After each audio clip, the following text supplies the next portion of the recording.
Hello student, आज हम देखेंगे क्लास +2 के 1 अंक वाले प्रश्न जो कि आपके भूगोल की पुस्तक 1 का लेसन 2 है। जनसंख्या घनत्व किसे कहते हैं? प्रति इकाई क्षेत्रफल में निवास करने वाले व्यक्तियों की औसत संख्या को जनसंख्या घनत्व कहते हैं। क्या कहा जाता है कि जो प्रति इकाई क्षेत्र होता है उस क्षेत्र में जो व्यक्तियों की औसत संख्या होती है उसको जनसंख्या घनत्व कहा जाता है।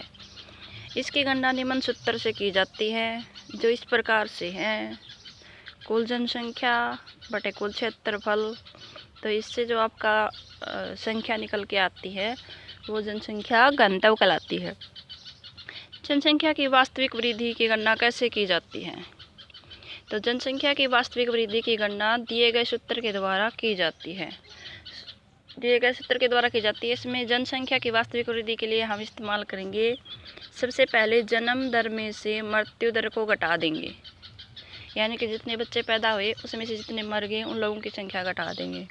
उसके बाद आप्रवास में से उत्प्रवास की संख्या घटा देंगे और उसके बाद इसका और इसका जो बचेगा उसको जोड़ देने से उस क्षेत्र की वास्तविक वृद्धि आ जाएगी। जनसंख्या वृद्धि दर का अर्थ स्पष्ट कीजिए। जनसंख्या वृद्धि दर का अर्थ किसी क्षेत्र में निश्चित समय अवधि में जनसंख्या में होने वाले परिवर्तन से होता है। इसको हम प्रतिशत में व्यक्त करते हैं। उसके बाद नेक्स्ट है आपका जनसंख्या की ऋणात्मक वृद्धि कब होती है? ऋणात्मक का मतलब होता है कमी आना, कमी होना।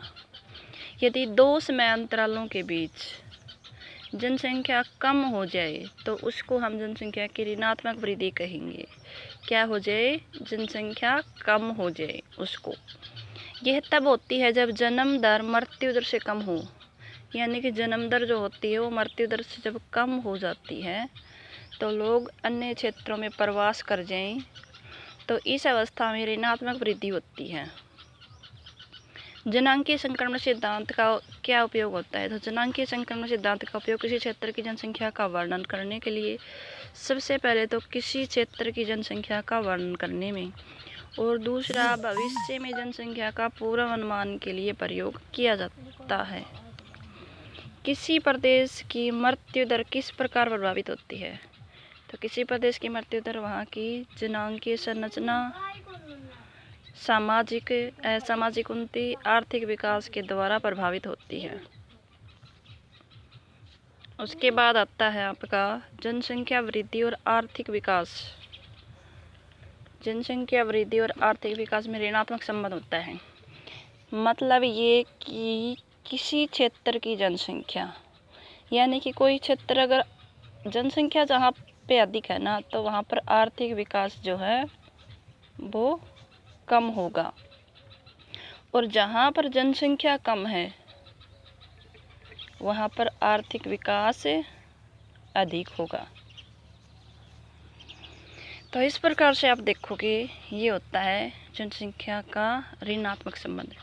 विकसित देशों में, अब विकसित देश कौन से होते हैं? विकसित देश वो देश होते हैं जहाँ पर विकास हो चुका है, सारी अर्थव्यवस्था में काफ़ी अच्छा परिवर्तन आ चुका है, जीवन स्तर काफ़ी अच्छा है लोगों का।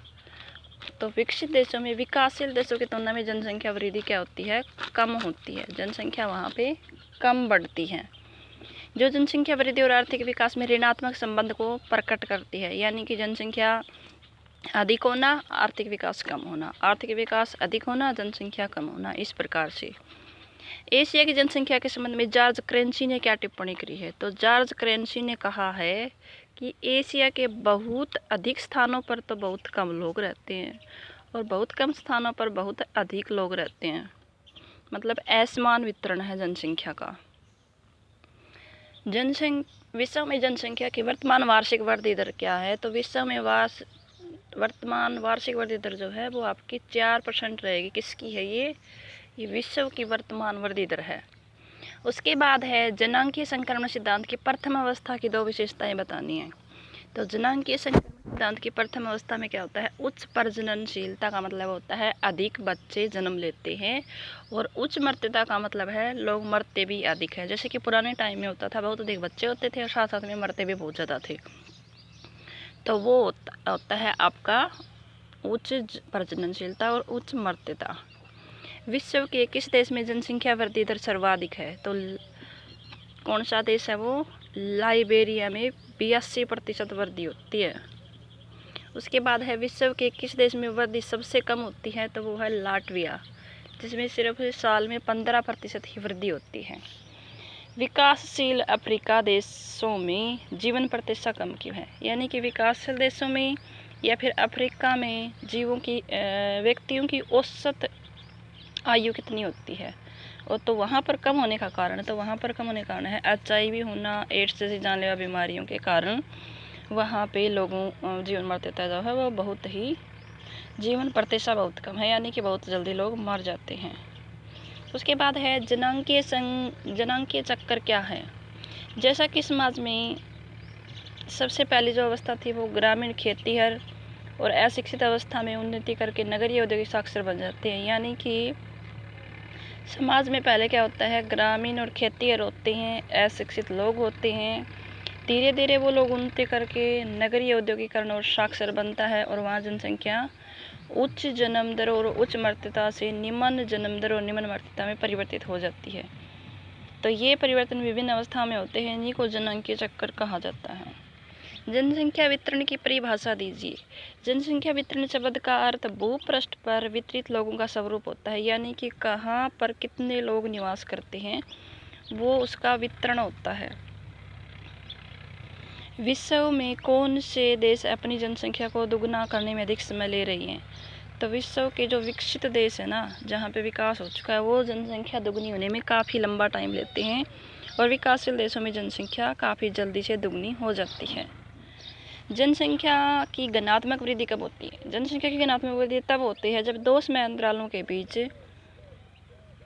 जन्म दर मृत्यु दर से अधिक हो जाए, यानी कि बच्चे अधिक पैदा हों और मृत्यु दर है वो कम हो जाए, मर कम रही हों, तब अन्य देशों में लोग स्थायी रूप से उस देश में प्रवास कर जाते हैं, तो वो हमेशा के लिए वहीं पे रह जाते हैं दूसरे देशों के लोग। लोगों की संख्या खाद्य आपूर्ति की अपेक्षा अधिक तेजी से बढ़ रही है। कहने का अभिप्राय है कि जो लोगों की संख्या है वो ज़्यादा बढ़ रही है और खाद्य आपूर्ति जो है वो कम बढ़ रही है। इसका परिणाम अकाल, महामारी तथा युद्ध जैसी विपदाओं के रूप में नजर आता है, तो उसके परिणाम स्वरूप ये सारी परिस्थितियाँ हो जाती हैं। जनसंख्या के विषय में ये विचार किस विद्वान का है, तो ये आपके माल्थस ने कहा था कि जनसंख्या जो है वो अधिक बढ़ रही है और खाद्यान्न जो है वो कम बढ़ते हैं। परिवार नियोजन का मुख्य काम क्या होता है, तो परिवार नियोजन का मुख्य कार्य होता है बच्चों के जन्म दर को रोकना अथवा उनमें अंतराल रखना ही इसका कार्य होता है। जनसंख्या की अधिकतर वृद्धि विकासशील देशों में हो रही है, जहां जनसंख्या विस्फोट हो रहा है, तो ऐसा क्यों है, कारण बताइए। विकासशील देशों में जन्म दर तो काफ़ी हद तक नियंत्रित कर ली गई है, परंतु मृत्यु दर तो काफ़ी हद तक नियंत्रित कर ली गई है, परंतु अभी जन्म दर उच्च बनी हुई, यानी कि वहाँ पर बच्चे अभी बहुत अधिक संख्या में पैदा होते हैं। इसीलिए इन देशों में अधिकतर जनसंख्या वृद्धि हो रही है, यानी कि काफ़ी ज़्यादा मात्रा में जनसंख्या बढ़ रही है। तो ये आज हमने 20 क्वेश्चन किए हैं। जैसा कि आपको पता भी होगा अभी लॉकडाउन जो है वो शायद 30 मई तक रहेगा, तो इस कारण से आपको जो भी हम दे रहे हैं डेली का डेली काम, उसको आप कॉपी में उतारिए एक अंक वाले प्रश्नों को, और साथ में लर्न करते रहना। बाकी अगर कोई दिक्कत आती है तो आप हमें कॉल करके पूछ सकते हो। धन्यवाद। बाकी का हम कल करेंगे।